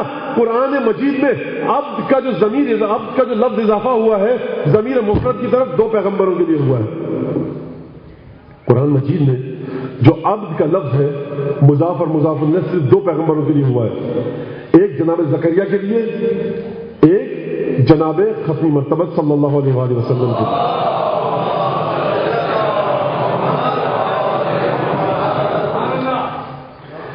دو پیغمبروں کے لیے اضافہ ہوا ہے. کیوں ہوا ہے اس پر مجھے گفتگو نہیں کرنی, لیکن ایک کچھ مطابقت رکھتی ہے. وہاں بھی ورثے کی بات تھی لیکن یہاں ورثے کا کیا سلسلہ ہے. سبحان الذی اسریٰ بعبدہ, پاک ہے وہ ذات کہ جو اپنے بندے کو لے کر گئی ایک رات میں من مسجد حرام سے مسجد اقصی تک. پاک ہے وہ ذات, سبحان الذی اسریٰ بعبدہ لیلا من المسجد الحرام الى المسجد الاقصی الذی بارکنا حولہ لنریہ من آیاتنا, تاکہ ہم اسے اپنی کچھ آیتیں دکھا سکیں. پروردگار تو اس حبیب خدا پر اپنا قرآن نازل کر رہا ہے, کون سی آیت اب دکھائے گا؟ مسجد حرام سے مسجد اقصی تک لے کر جائے گا پروردگار, تو اس حبیب کو کون سی آیتیں دکھائے گا, کس انداز کی آیتیں دکھائے گا؟ مجھے ایک سوال کرنے دے پروردگار کہ وہاں مریم آئے, وہاں جناب زکریا آئے, بیوی مریم کے پاس یہ دنیاوی شکل میں جب میوے دیکھے تو تڑپ اٹھے, ہنالک دعا زکریا ربہ.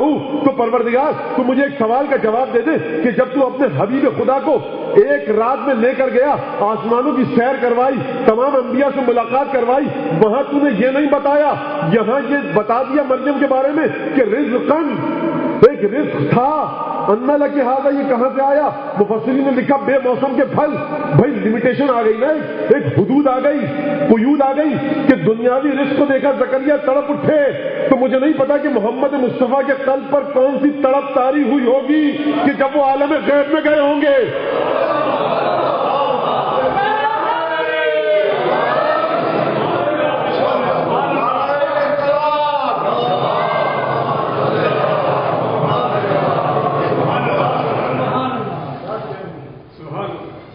ایک دفعہ صلوات بھیجیے محمد.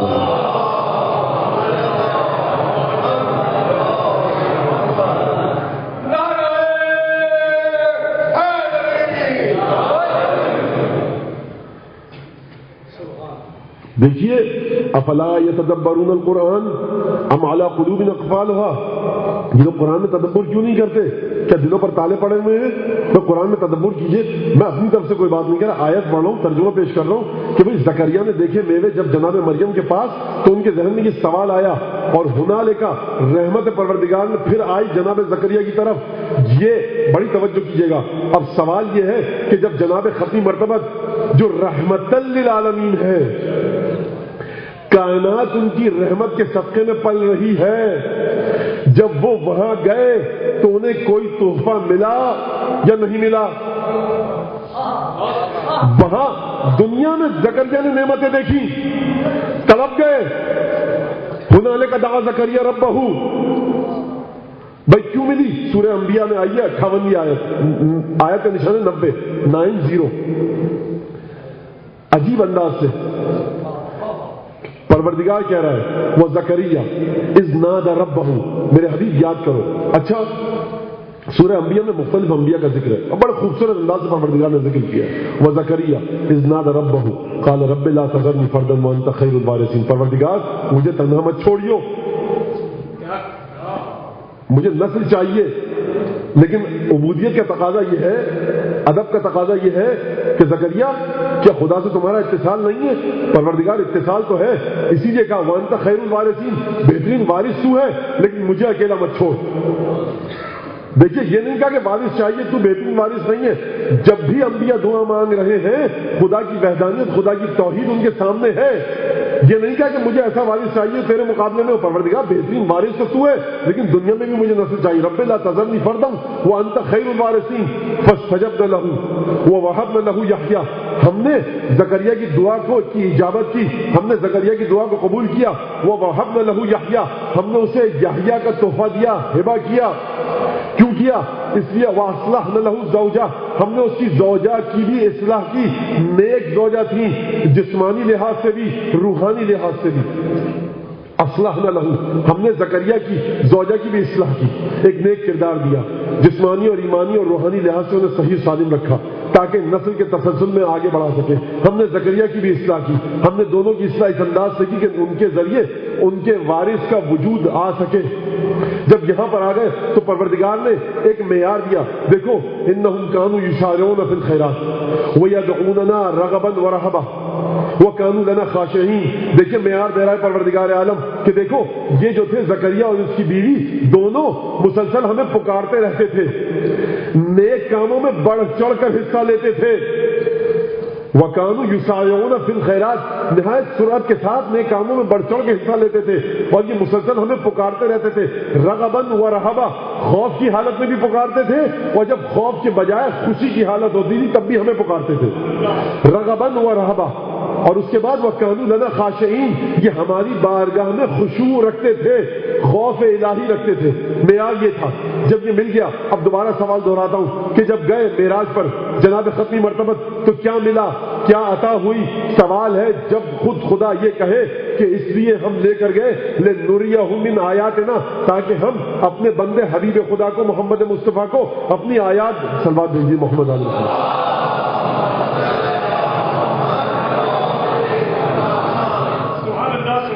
جب ہم لے کر گئے وہاں پر تو بھائی زکریا نے دنیاوی صورت میں میوے دیکھے تھے، دل میں تڑپ پیدا ہوئی. سوال ہے میرا کہ کیا جناب نبی اکرم خضوع اور خشوع نہیں رکھتے تھے؟ زکریا کی طرح رکھتے تھے. کیا نبی اکرم رغبت اور رہبت، خوف اور خوشی کی حالت میں خدا کو نہیں پکارتے تھے؟ بھائی پکارتے تھے. کیا خیرات اور نیک کاموں میں بڑھ چڑھ کے حصہ نہیں لیتے تھے؟ لیتے تھے. کیا خشوع نہیں رکھتے تھے؟ رکھتے تھے. کیا نیک کام نہیں کرتے تھے؟ کرتے تھے. کوئی نیک کام نبی اکرم کا اس مرتبے پر ہے کہ وہ جو رحمت پروردگار عالم کی زکریا کو آئی، پروردگار عالم نے جب نبی اکرم کے بارے میں گفتگو کی تو یہ نہیں کہا کہ یاد کرو ہماری رحمت کو جب محمد مصطفیٰ کے پاس آئی، بلکہ یہ کہا وما ارسلناک الا رحمتا للعالمین، تمام کی تمام کائنات نبی اکرم کی رحمت کے صدقے میں چل رہی ہے. تو اب جو وہاں لے کر جائے گا، جو آیتیں دکھائے گا، بھائی وہ آیتیں اب تک نہیں دیکھی ہوں گی تبھی تو دکھائے گا، یا دیکھی ہوں گی یادآوری کے لیے دکھائے گا، یہ مجھے نہیں پتا. یہ وہ بندہ جانے جو گیا یا وہ خدا جانے جو لے گیا. تو سوال یہ ہے کہ وہاں پر نبی اکرم نے جو بہشت کو، جو جہنم اور جنت کو، جو ملائکہ کو اسی غیبی حالت میں دیکھا، تو کیا نبی اکرم کے دل میں کوئی تڑپ پیدا ہوئی یا نہیں ہوئی؟ اگر تڑپ پیدا ہوئی تو کس انداز سے تڑپ پیدا ہوئی؟ اس کا علاج کیا کیا؟ بس میں گفتگو یہاں سے موڑ رہا ہوں دوسری جانب کہ دیکھیے پروردگار عالم کی بارگاہ میں جب نبی اکرم گئے تو روایت موجود ہے، عجیب روایت ہے، اور یہ روایت، اچھا یہ بتا دوں میں آپ کی خدمت میں کہ نبی اکرم کو ایک دفعہ معراج نہیں ہوئی ہے، کئی دفعہ معراج نصیب ہوئی ہے، نبی اکرم کو کئی دفعہ معراج نصیب ہوئی ہے۔ تو حافظ ابو بکر اصفہانی اپنی کتاب میں انہوں نے اس روایت کو لکھا ہے کہ جب گئے، اور روایت ہے جناب عبداللہ ابن عمر ابن خطاب سے، وہاں گئے نبی اکرم، کچھ تڑپ پیدا ہوئی، ایک لگن پیدا ہوئی، ایک عشق پروردگار مزید بڑھا، آیتیں مزید دیکھی۔ انہوں نے یہ پوچھا کہ بأی لغت خاطبک ربک لیلۃ المعراج، بار الہ کی جب پروردگار کی بارگاہ میں آپ کا یا رسول اللہ، تو بأی لغت خاطبک ربک لیلۃ المعراج، پروردگار نے آپ سے کس زبان میں گفتگو فرمائی؟ پروردگار نے آپ سے کس زبان میں گفتگو فرمائی؟ کہا کہ دیکھو جب میں گیا پروردگار نے کہا یا احمد، آواز آئی مجھے، گفتگو ہوئی، تو میں نے پروردگار سے کہا کہ یا رب، اے میرے پروردگار، انت تخاطبنی ام علی خاطبنی، پروردگار یہ تو مجھ سے گفتگو کر رہا ہے یا علی مجھ سے گفتگو کر رہا ہے؟ تو پروردگار نے جواب دیا یا احمد لست کاشیاء ولا اوصف بالشبہات، اے احمد دیکھو میں اشیاء کی طرح نہیں ہوں، نہ مجھے صفات کے ذریعے تشبیہ دی جا سکتی ہے کہ جس طرح سے انسان کو یا حیوان کو گفتگو کرنے کی زبان کی ضرورت ہوتی ہے، مجھے اس کی ضرورت نہیں ہے۔ تو دیکھیے ہمیشہ پروردگار کو اپنی توحید کا خیال ہے کہ کہیں توحید پروردگار کی پامال نہ ہو۔ کبریائی ایسی ہے کہ جو مولا کائنات نے فرمایا الحمدللہ الذی لم یزل العزۃ والکبریاء، اس کی کبریائی پہ جب حرف آئے گا وہ فوراً اپنی کبریائی کا دفاع کرے گا اور بڑے خطرناک انداز میں دفاع کرے گا۔ تو کہا کہ دیکھو میں چیزوں کی طرح نہیں ہوں کہ جو زبان کے ذریعے گفتگو کرے، نہ مجھے چیزوں کے ذریعے توصیف کی جا سکتی ہے، تشبیہ کی جا سکتی ہے، بلکہ میں نے نظر تو الی قلبک، اے احمد میں نے تمہارے قلب کی طرف دیکھا، تو پھر میں نے یہ دیکھا کہ تمہارے دل میں سب سے زیادہ جس کی محبت ہوگی میں اسی کے لہجے میں تم سے گفتگو کروں گا، میں اسی کے لہجے میں تم سے گفتگو کروں گا۔ کیوں کروں گا؟ بھئی رحمت للعالمین ہے، طلب پیدا ہوئی، کرب کہیے، اضطراب کہیے، احساسات کہیے، جذبات کہیے، کچھ بھی کہیے، لیکن کچھ دل میں کیفیت پیدا ہوئی جو اس حدیث میں بتا رہا ہے پروردگار کہ میں نے تمہارے دل کی طرف دیکھا سب سے زیادہ کس کی محبت ہے، تو میں نے علی ابن ابی طالب کی محبت تمہارے دل میں سب سے زیادہ دیکھی، اس لیے میں نے علی کے لہجے میں گفتگو کی۔ کیوں گفتگو کی؟ کیا پروردگار انسانوں کی محبت کے تابع ہے؟ نہیں، کہ یطمئن قلبک، اے محمد تاکہ تمہارے دل کو اطمینان نصیب ہو۔ اطمینان کی بات کی پروردگار عالم نے، اطمینان نصیب ہو، سکون نصیب ہو۔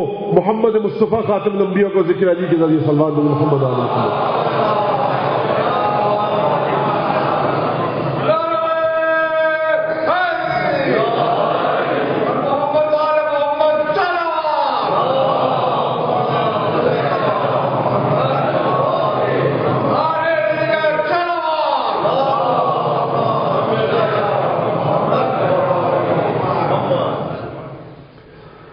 تو دیکھیے یہ سلسلہ ہے عطا الہی کا، معیار وہی ہے، معیار وہی ہے کہ دیکھو کانوا یدعوننا رغبا ورہبا، وہ ایسے تھے زکریا اور ان کی زوجہ کہ ہمیں خوف اور خوشی دونوں کی حالت میں پکارتے تھے۔ کانوا یسارعون فی الخیرات، وہ نیک کاموں میں بڑھ چڑھ کر حصہ لیتے تھے اور ہمیں مسلسل پکارتے تھے، نیک کاموں میں بڑھ چڑھ کے حصہ لیتے تھے۔ کانوا لنا خاشعین، وہ ہماری بارگاہ میں خشوع رکھتے تھے، خشوع رکھتے تھے یعنی خوف کی ایک حالت رکھتے تھے، ہمارا خیال رکھتے تھے، پرواہ کرتے تھے پروردگار عالم کی۔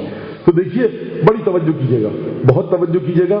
اب میں گفتگو کو ذرا مختصر کر کے اور ایک جس لگا کر آگے بڑھنا چاہتا ہوں، وہ باتیں جو میں یہاں کہنا چاہتا ہوں اسے مختصر کر رہا ہوں تاکہ آپ کو آج مقررہ وقت پہ انشاءاللہ، دعا تو یہی ہے کہ چھوڑ دوں۔ تو دیکھیے زکریا جب آئے دعا کی، دعا میں دو چیزیں مانگی، وجعلہ رب رضیہ، ایک تو رضی قرار دے، تیری بارگاہ میں مرضی رہے وہ تیری، ولی ہو، ذریت طیبہ، ذریت طیبہ ہو، یہ چیزیں ملی۔ کیوں؟ یرثنی و یرث من آل یعقوب، تاکہ وہ ورثہ دار بن سکے یعقوب کا اور آل یعقوب کا، میرا بھی اور آل یعقوب کا بھی۔ یہ زکریا کہہ رہے ہیں بھائی اس انداز سے دعا مانگی۔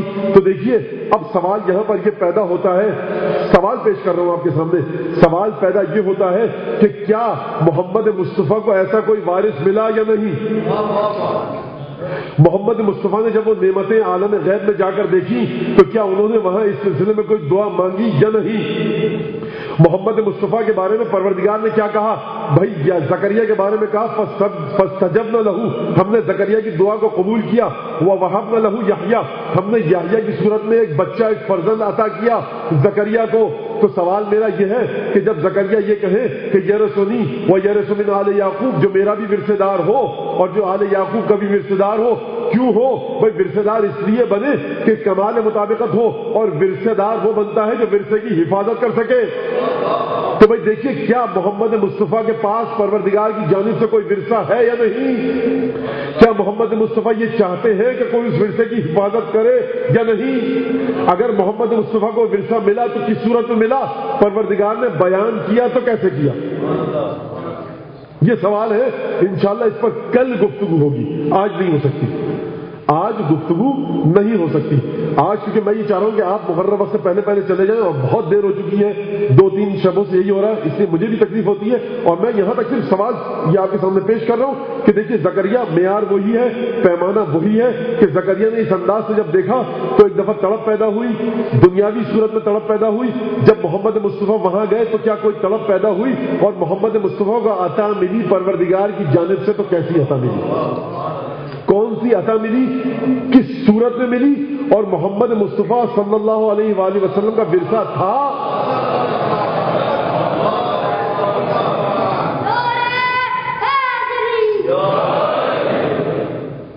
کہ محمد مصطفیٰ صلی اللہ علیہ وآلہ وسلم کو جب وہ ورثہ ملا تو کس انداز سے ملا، اور وہ کن کن چیزوں کی حفاظت فرمائے گا؟ وہ ورثہ کس صورت میں ملا؟ کیا معیار ہے؟ کیا جناب ختمی مرتبت زکریا سے، ان کا جناب زکریا سے مقام ادنا ہے یا اعلیٰ ہے؟ اگر اعلیٰ ہے اور سنت الہی یہ ہے کہ ورثہ دار ہونا چاہیے، جب اعلیٰ ہے مقام ختمی مرتبت زکریا سے، تو جو چیز جناب ختمی مرتبت کے پاس ہوگی وہ اس چیز سے کہیں اعلیٰ ہوگی جو جناب زکریا کے پاس ہے۔ بھائی کیا ہے زکریا کے پاس؟ کیا ہے زکریا کے پاس؟ نبوت ہے، علم توحید ہے۔ اس کا مطلب یہ ہے کہ مرتبہ توحیدی ختمی مرتبت اس سے کہیں آگے ہوگا کہ جو جناب زکریا کا مرتبہ توحیدی ہے، اور اس کا مطلب یہ ہے کہ جب مرتبہ توحیدی ختمی مرتبت کا جناب زکریا کے مرتبہ توحیدی سے بلند ہے، تو جو ورثے دار ملنا چاہیے وہ ایسا ہو کہ جو جناب ختمی مرتبت کے ورثے کی حفاظت کر سکے، اور ورثے کی اور وارث کے درمیان ایک مطابقت ہونی چاہیے۔ اگر ورثہ اور میراث بلند ہے تو وارث بھی بلند ہوگا، جب وارث بلند ہوگا تو جب جناب ختمی مرتبت زکریا سے بھی بلند، یحییٰ سے بھی بلند، تو جو جناب ختمی مرتبت کا وارث ہوگا وہ جناب زکریا سے بھی بلند ہوگا، جناب مریم سے بھی بلند ہوگا، جناب یحییٰ سے بھی بلند ہوگا۔ بھائی کیونکہ بھائی دیکھیے، اگر خدا نہ خواستہ کسی کے، خدا سب کے والدین کو سلامت رکھے، کسی کا والد کا اگر فوت ہو جائے اور بہت زیادہ میراث ہو، ورثہ ہو، جو بچہ اتنا چھوٹا ہو کہ نہ سنبھال سکے، تو ترقی یافتہ ممالک کی بات کر رہا ہوں، الحمدللہ مسلمان ممالک کی بات نہیں کر رہا، ترقی یافتہ ممالک میں سب عدالت آ جاتی ہے، وکیل وغیرہ، کورٹ کچہری، اٹارنی وغیرہ سب آ جاتے ہیں، بھائی اس کے ورثے کو دیکھا جائے گا، یہ 5-6 سال کا بچہ ہے، یہ کیسے کروڑوں اربوں روپے کی حفاظت کرے گا؟ یہ ہوتا ہے کیوں؟ کیونکہ مطابقت نہیں ہوتی وارث میں اور ورثے میں۔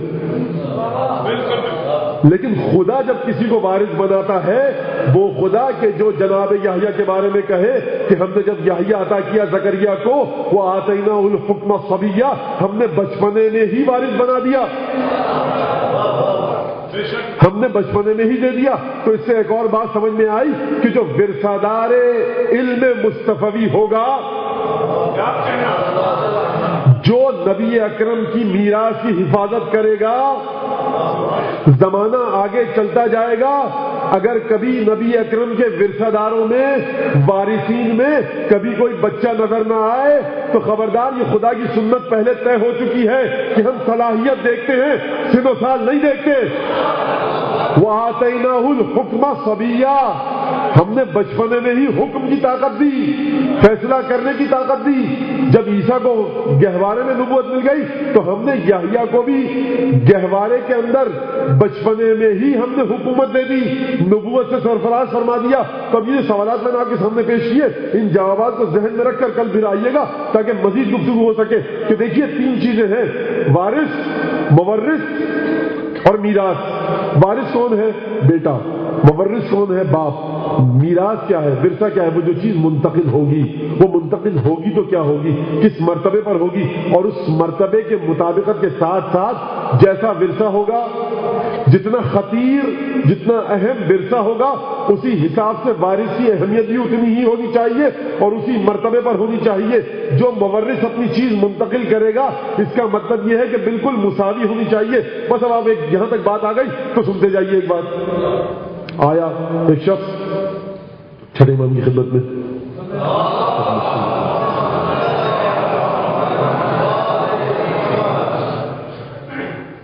کہنے لگا کہ انی رجل فرائض و کلام و فقہ و حدیث، میں فقہ، حدیث، تفسیر یہ سب آتا ہے مجھے. جئت لمناظرۃ اصحابک، میں تمہارے ساتھ شاگردوں سے مناظرہ کرنے آیا. گفتگو اب پہلے کا دور علمی تھا، دمشق سے اٹھ کے آیا تھا یہ مدینے میں. اچھا وہاں پہ بھی ظاہر سی بات ہے کہ پڑھا لکھا جب ماحول ہوتا ہے نا حضور، تو لاٹھی ڈنڈے وغیرہ نہیں چلتے. یہ جوہلا کا طریقہ ہے لاٹھی ڈنڈے چلانا. اگر آپ کے بھائی قرآن میں خدا نے کیا کہا پروردگار سے، ہاتھوں برہانکم ان کنتم صادقین، دلیل لاؤ اگر دلیل ہے تو جب بھی دیکھیے، جب بھی جہاں پر دست و گریباں ہو جائے، انسان گتھم گتھا ہو جائے، زبان مغلظات نکالنے لگے، اس کا مطلب سمجھ جائیے کہ وہاں پر دلیل نہیں ہے، وہاں قرآن اور حدیث نہیں ہے، وہاں پر نفسانی خواہشات کار فرمائے. آئے گفتگو کے لیے، کہا میں مناظرے کے لیے آیا ہوں. اچھا کیا کیا آتا ہے؟ واجبات فرائض آتے ہیں، تفسیر آتی ہے، فقہ آتی ہے، کلام آتا ہے. بڑی دلچسپ روایت ہے. کہا کہ اچھا 3 سوال کرنے ہیں مجھے. کہا کہ پوچھیے. کون بیٹھا ہے؟ چھٹے امام اور یہ شخص جو دمشق سے آیا ہے، شام سے اٹھ کر. کہا کہ پہلا سوال یہ کہ تم یہ بتاؤ کیا من کلامک و من کلام رسول اللہ، یہ تم گفتگو کرو گے. دیکھیے اتنی خوبصورت انداز سے بات کی چھٹے امام نے کہ بہت سیدھے انداز سے 10 سال کا بچہ بھی سمجھے گا، فلسفی اور ریاضی داں بھی سمجھے گا، پروفیسر بھی سمجھ لے اور مونٹیسری کا بچہ بھی سمجھ لے. کہا کہ اچھا یہ بتاؤ کہ تم مناظرہ کرنے آئے ہو، تم ان کلامک و من کلام رسول اللہ، تم اپنے کلام سے بات کرو گے یا رسول خدا کے کلام سے؟ کہا کلام من عندی و من کلام رسول اللہ، رسول خدا کا بھی کلام ہے اور میرا بھی کلام ہے، اپنی گفتگو بھی کروں گا رسول کی بھی. کہا کہ اچھا یہ بہت اچھی بات کی تم نے، یہ میرے الفاظ ہیں. تو پھر 3 سوال اور کرنے دو. کہا کہ جی فرمائیے. کہا کہ ایوحا الیک کما اوحی الی رسول اللہ، کیا تم پر وحی ہوتی ہے جس طرح سے رسول پر وحی ہوتی تھی؟ کہا کہ لا، نہیں. کہا کہ اچھا تجب طاعت کما تجب طاعت رسول اللہ، کیا تیری اطاعت بھی اسی طرح سے واجب ہے جس طرح سے رسول کی اطاعت واجب تھی؟ کہا کہ نہیں. کہا کہ انت شریک و رسول اللہ، کیا تو کار رسالت میں رسول کا شریک ہے؟ کہا کہ نہیں. بھائی جس سوال کا بھی جواب ہاں میں دیتا بڑی بری گرفتاری ہو جاتی اور رٹ کو چیلنج کرتا وہ مالک کائنات کے، اور یہ سمجھتا تھا کہ بھائی کھیل نہیں ہے. اگر ہاں کہہ دیا، مجھ جیسے کسی مولانا مولوی کے پاس کہ جو ہر جگہ موجود ہے، اب مجھ جیسا کوئی نادان قسم کا جاہل مولوی بیٹھا اور کہتا ہاں، اب ہوتی رہتی بحث، میں بھی اپنا گلا خشک کرتا رہتا، وہ بھی چیختا رہتا اور کوئی نتیجہ نہیں نکلتا. لیکن وہ سمجھتا تھا، آدمی تھا راہ سے ہٹا ہوا لیکن تھا پڑھا لکھا. اسی لیے میں نے کہا کہ خدا نے آدم کو علم دیا. دیکھیے کوئی بھی ہو، کوئی بھی مذہب اختیار کیجیے، ہندو بن جائیے، سکھ بن جائیے، یہودی بن جائیے، عیسائی بن جائیے، خدا کا کوئی کچھ نہیں بگاڑ سکتا. لیکن خدا کے لیے منطق کو اپنے ذہن سے دور مت کیجیے کہہ سکتا تھا ہاں شریک رسول اللہ ہوں، پتا تھا کہ جیسے ہی کہا ہاں یہ چھٹا امام ہے جعفر ابن محمد، کہے گا دلیل لا، اور پڑھا لکھا آدمی ہوتا ہے تو دلیل سے بات کرتا ہے، کہا کہ نہیں۔ جب امام نے تینوں سوال کر لیے اور اس نے ہر سوال کے جواب میں یہ کہا کہ لا لا لا، نہیں نہیں نہیں، تو امام مڑے یونس بن یعقوب کی طرف اور مسکرا کر ایک جملہ کہا، ھذا الذی قد خصم نفسہ قبل ان یتکلم، اس شخص نے اس سے پہلے کہ میرے ساتھ مناظرہ کرے خود اپنے خلاف ہی دلیلیں قائم کر دی۔ بھائی تو مجھ سے بات کرنا چاہتا ہے عقائد کے بارے میں، تفسیر کے بارے میں، روایت کے بارے میں، کلام کے بارے میں، واجبات کے بارے میں، تو یہ سب چیزیں رسول اللہ لائے ہیں، نہ تجھ پر وحی آتی ہے، نہ تیری اطاعت رسول کی طرح واجب، نہ تو کار رسالت میں رسول کا شریک، تو پھر تو اپنی بات کرے گا، بے بنیاد باتوں میں گفتگو کروں تو کیوں کروں؟ بٹ ٹامک تو یہ مارتے رہیے آپ، مغرب کی نماز کہہ دیجیے 5 رکعت ہے، آپ کہہ دیجیے بھائی نماز واجب ہے، کوئی کہے نماز واجب نہیں ہے، کوئی کہے کہ صاحب حج میں 8 طواف واجب ہے 7 نہیں ہے، تو بھائی یہ فقہ کی بات ہے، جو بتا دیا وہ کرنا پڑے گا، نہ اپنی طرف سے کم کر سکتے ہو نہ زیادہ۔ بھائی یہ جو آ گیا وہ آ گیا، بھائی زیارت عاشورہ ہے، ابو الفضل عباس کا نام نہیں ہے، آپ بڑے جوش عقیدت میں مولا ہے ابو الفضل عباس کے علمدار کربلا کے کہیے میں زیارت عاشورہ میں کوئی جگہ ملے میں ابو الفضل عباس کا نام ڈال دوں، بھائی جب مولا نے نہیں ڈالا تو آپ کی اور میری کیا اوقات؟ انسان جب تک اپنے زاویے سے دیکھتا ہے سوچتا ہے، ایک دفعہ یہ کہتا ہے بھائی ابو عباس کا نام نہیں ہے زیارت عاشورہ میں، یہ عباس کی فضیلت کم ہو گئی۔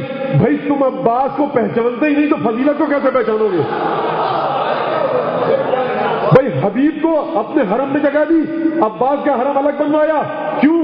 اگر ہم اپنے ذہن سے سوچیں گے تو یہ سوچیں گے مولا نے اپنے حرم میں جگہ نہیں دی، عباس کی فضیلت کم ہو گئی، لیکن جب جا کر وہ حدیث پڑھیں گے کہ خدا یہ چاہتا ہے کہ تمہارا حرم جدا رہے تاکہ مرجع خلائق ہو، تب کہانی کا ورق بالکل کتاب کا ورق پلٹ جائے گا اور سمجھ میں آئے گا کہ عباس کی حقیقت کیا ہے، تب بھی سمجھ میں نہیں آئے گا۔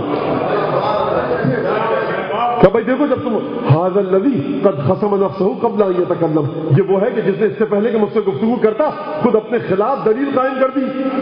کہا کہ اچھا لاؤ گفتگو کرو، لوگوں نے گفتگو کرنی شروع کی اور اس کے بعد امام نے کہا کہ دیکھو جاؤ دروازے پہ کوئی آ رہا ہے، خیمے کے دروازے پہ موجود تھے، یہ حج کا موقع تھا اور امام موجود تھے خیمے میں اپنے، اور امام کی عادت تھی کہ حج کے ایام میں مینا کے پاس خیمہ لگاتے تھے اپنے حج کے بعد۔ کہا کہ جاؤ دیکھو کون آ رہا ہے۔ اب یہ بھی عجیب بات ہے، آپ خیمے میں بیٹھے ہیں، آج ہوتا تو کہہ دیتا آج کا مومن بھائی SMS آ گیا ہوگا، وہ بلوٹوتھ لگا ہوگا کام میں، اس سے پتہ لگ گیا ہوگا، یہ اس وقت کی بات ہے، جاؤ دیکھو کون آ رہا ہے۔ کہتا ہے میں نے دیکھا کہ امام سے کہا کوئی آ رہا ہے، دیکھا امام نے کہا ہشام واللہ، یہ ہشام ابن حکم واللہ، تو ہم سمجھے کہ جناب عقیل ابن ابی طالب یعنی حضرت مسلم کی نسل سے کوئی ہے، حضرت مسلم کے چچازاد بھائیوں میں سے کوئی آدمی ہے جس کا نام ہشام ہے، ہم سمجھے وہ آ رہا ہے، امام اس سے بڑی محبت کرتے تھے۔ اب دیکھیے یہ بھی جناب عقیل کی فضیلت، جب دیکھا قریب آیا تو دیکھا ہشام ابن حکم ہے، امام نے کہا بھائی گفتگو کرو، کہا کہ اچھا، ہشام نے گفتگو شروع کی، کہا کہ یہ بتاؤ کہ پروردگار نے جو خلق کیا ہے تو پروردگار نے انسانوں کو کیا دلیل دی ہے اپنے راستے تک پہنچنے کی؟ پروردگار نے کیا دلیل دی ہے اپنے راستے تک پہنچ، کیا چیز رہنمائی کے لیے رکھی ہے؟ کہا کہ رسول اللہ، کہا کہ اچھا، اور جب رسول اللہ نہ ہو تو؟ کہا کہ قرآن، کہا کہ اچھا قرآن، تو کیا قرآن اختلافات کو حل کرنے کے لیے کافی ہے؟ کہا کہ ہاں کافی ہے۔ کہا کہ اگر اختلاف کو حل کرنے کے لیے کافی ہے تو دمشق میں تیرے پاس قرآن ہے، ہم مدینے میں ہمارے پاس قرآن ہے، اگر یہ قرآن کافی ہوتا تو دمشق سے اٹھ کر تو ہمارے پاس گفتگو کے لیے کیا کرنے آیا تھا؟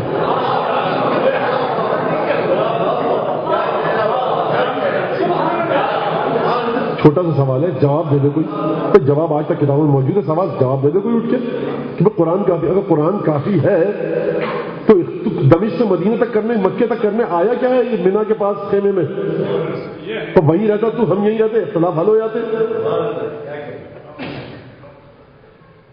کہنے لگا کہ اگر میں اس کا جواب دوں ہاں تب بھی مشکل ہے، کہوں نہ تب بھی مشکل ہے۔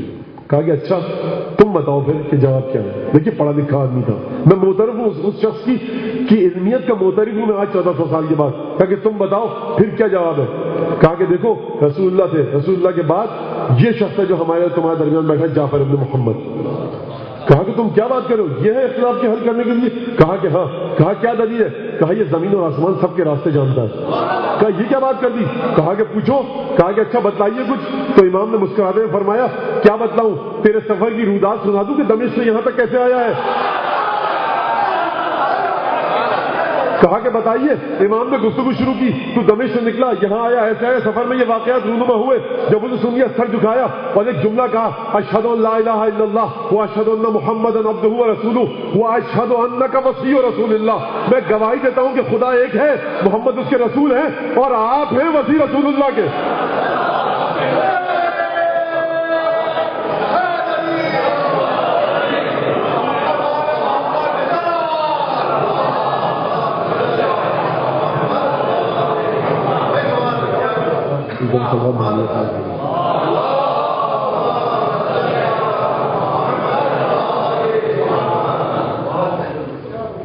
دیکھیے سلسلہ ہے رسول کے ورثے کا. بات زکریا تک ختم نہیں ہوئی, یحییٰ اور مریم تک ختم نہیں ہوئی. بھائی دیکھیے جو ہمارا رسول ہے اس کے پاس کیا ہے, جس کے ورثے دار کہاں ہیں. اور یہ میں نے عرض کیا نا کہ دیکھیے بچپنے اور لڑکپن کی اور بڑھاپے کی قید نہیں ہے. ظہر قین نظر آئیں گے کہ جو اپنے سر پر بھوؤں پر پٹیاں باندھے ہیں تاکہ پپوٹے اٹھ جائیں اور جنگ کر سکیں. جھکی ہوئی کمر کو کس کے پٹکے سے باندھا تو یہیں پر زینب کے 12 یا 10 11 سال کے لال بھی نظر آئیں گے. اور جمیل مظہری نے کیا خوب کہا ہے کہ دیکھیے جب جناب اسماعیل کو لے کر گئے جناب ابراہیم, گلے کی رسی کا نشان جب دیکھتی تھی جناب حاجرہ تو غش آ جاتا تھا. واقعہ پتہ لگا تھا کہ یہ ہونے والا تھا. تو جمیل مظہری نے بڑا خوبصورت یہاں پر شعر کہا ہے, حاج ذبح فرزند پہ راضی با ارادہ تو نہ تھی, ذبح فرزند پہ راضی با ارادہ تو نہ تھی, حاجرہ صبر میں زینب سے زیادہ تو نہ تھی.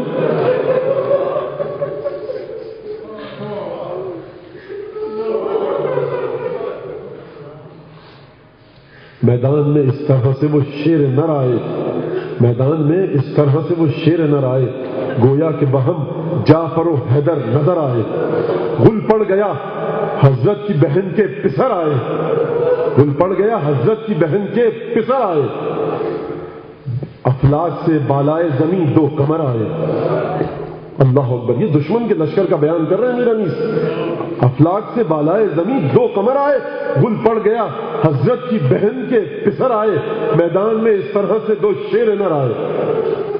چاند سی صورت, چاند سا چہرہ, تڑپ کے میر انیس نے یہ بیعت کہی ہے. یہاں پر عجیب مرحلہ ہے, کس انداز سے بھیجا. جو وصیت کی, دیکھیے ہمیشہ مرنے والا وصیت کرتا ہے, لیکن یہاں جناب زینب وصیت کر رہی ہے.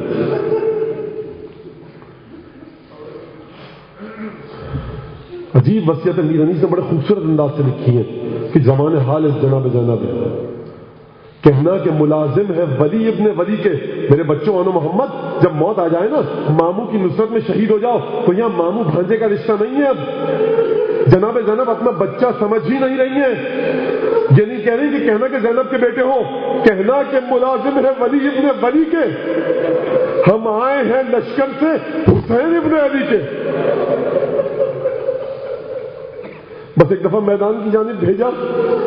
میں ان پھول سے شہزادوں کی جنگ کیا پڑھوں, میری سمجھ میں نہیں آ رہا. بس بچے گئے میدان میں. زبان حال یہ ہے کہ مامو جان دیکھیے قربانی اس انداز سے دیں گے کہ جعفر و حیدر نظر آئے, گویا کہ بہن جعفر و حیدر نظر آئے. میدان میں اس طرح سے 2 شیر نظر آئے. بہادری کا یہ عالم کہ انیس فرما گئے میدان میں اس طرح سے 2 شیر نظر آئے. اور پھر کہا کہ معصومیت کا یہ عالم, وہ افلاک سے گویا 2 قمر آئے. چاند سی صورت, اب جنگ کرتے جاتے ہیں, آگے بڑھے. رجس پڑھا, جنگ شروع کی, تلوار چلا رہے ہیں, جہنمیوں کو واصل جہنم کر رہے ہیں. آپ جانتے ہیں نا کہ کمسنی کا سن ہے, اگر عباس کچھ دیر تک لڑنے سمجھ میں آیا آئے گا، اکبر کچھ دیر تک طاقت لے آئے، تاب لے آئے، سمجھ میں آئے گا، لیکن میں کہوں گا مولا یہ کتنے کم سن بچوں کو بھیجا ہے، کئی پہر کی بھوک اور پیاس کا غلبہ ہے، ماں نے اپنے ہاتھوں سے تیار کر کے بھیجا، میں کہوں گا مولا آخر کب تک یہ بچے لڑیں، بس ایک دفعہ گھاؤ پہ گھاؤ لگے، تیورا کر گھوڑے کی زین سے زمین پر آئے اور ایک آواز دی السلام علیک یا ابا عبداللہ، بس لشکر کو پیچھے کیا، گنج شہیدہ میں ان بچوں کو لایا گیا۔ تاریخ میں یہ نہیں لکھا کہ زینب خیمے سے باہر آئی ہو، میں کہوں گا بیوی کیوں نہ آئی بچوں کے لاشوں کو وصول کرنے؟ زینب جواب دے گی کہ دیکھو میں نے اپنا بچہ سمجھ کے نہیں بھیجا تھا، ایمان کی نصرت کے لیے تصدق کیا تھا۔ یہ تصدق صدقہ سمجھ میں کب آیا؟ یہ زینب کا صدقہ سمجھ میں کب آیا؟ کہ جب 10 محرم گزری، شب عاشور گزری، شام غریبہ گزری، جب ظہر 11 محرم آئی، قافلے کو لے جایا گیا جب کوفے کی جانب، تو ہر بیوی اپنے شہیدوں کے لاشے کے پاس بیان کر رہی تھی۔ سب نے دیکھا کہ زینب حسین کے لاشے پر بیان کر رہی ہے۔ ایک دفعہ بھائی کے لاشے کو اٹھایا اور خداوند تبارک و تعالیٰ کی جانب یہ کہا پروردگار ہماری اس قربانی کو قبول کر۔ سب نے دیکھا کہ بھائی بہن کے لاشے سے نپٹی ہوئی ہے، بہن حسین کے لاشے سے نپٹی ہے، لیکن ایک عجیب منظر دیکھا کہ 2 ننھے لاشیں ہیں کہ جن کا کوئی وارث نہیں۔ ارے پوچھنے والوں نے یہ پوچھا ہوگا کیا ان کی ماں نہیں ہے، کیا یہ یتیم تھے؟ جواب دیا گیا ہوگا کہ یہ یتیم نہیں ہے، ان کی ماں زینب ہے جو حسین کا غم۔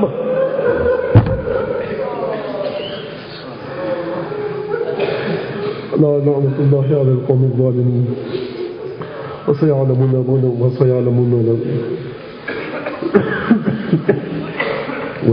الذين ظلموا أي منقلب ينقلبون اللهم بحق محمد وآل محمد صل على محمد وآل محمد وعجل فرجهم وأهلك عدوهم من الجن والإنس من الأولين والآخرين واكفنا ما همنا وارزقنا ووسع رزقنا وطول أعمارنا مع الصحة والسلامة في الجسم والجسد والروح ربنا تقبل منا إنك أنت السميع العليم۔ پالنے والے تجھے قسم دیتے ہیں سید الشہداء کی مظلومیت کی، ایک مومنہ کا بچہ بیمار ہے، ہاسپٹل میں زیر علاج ہے، جلد از جلد پروردگار عالم شفا عاجل عنایت فرما۔ اور ایک اور مومن نے اپنے بیٹے اور بیٹی کے لیے شفا کی درخواست کی، آپ سے درخواست ہے کہ دعا کریں کہ پروردگار عالم ان کے بیٹے اور بیٹی کو جلد از جلد شفا عنایت فرمائے۔ اور یہاں جو اسکاؤٹ ہیں ہمارے ان کی طرف سے بھی درخواست ہے شفا کی کہ وہ ڈائلسس کے مریض ہیں، پروردگار بحق جناب زینب کبریٰ، بحق مظلومیت زینب کبریٰ جلد از جلد ہمارے اس نوجوان بچے کو شفا عاجل و کامل عنایت فرما بحق محمد صلی اللہ علیہ وسلم۔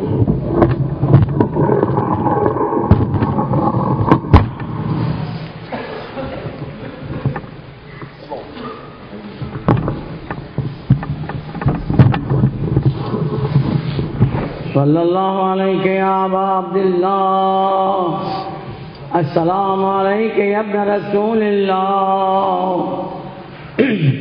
السلام علیک یا ابن امیر المؤمنین وابن سید الوصیین، السلام علیک یا ابن فاطمة الزہراء سیدۃ نساء العالمین، علی الخصوص بالفضل العباس یا ابن امیر المؤمنین، السلام علیک ایھا العبد الصالح المطیع للہ ولرسولہ ولأبیک امیر المؤمنین ولأخیک الحسن والحسین سیدی شباب اہل الجنہ، السلام علیکم ساداتی و موالی جمیعاً ورحمۃ اللہ وبرکاتہ۔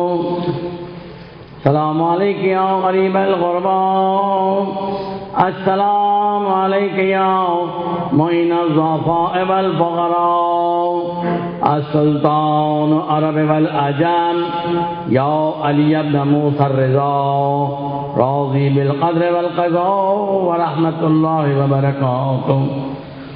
صلاۃ والسلام علیک یا مولا یا صاحب العصر والزمان، الامان الامان الأمان السلام عليك يا خليفة الرحمن السلام عليك يا شريك القرآن السلام عليك يا إمام الإنس والجان عجل الله تعالى فرجك وسهر الله مخرجك وزهورك وجعلنا من أنصارك وآوانك ورحمة الله وبركاته اللهم صل على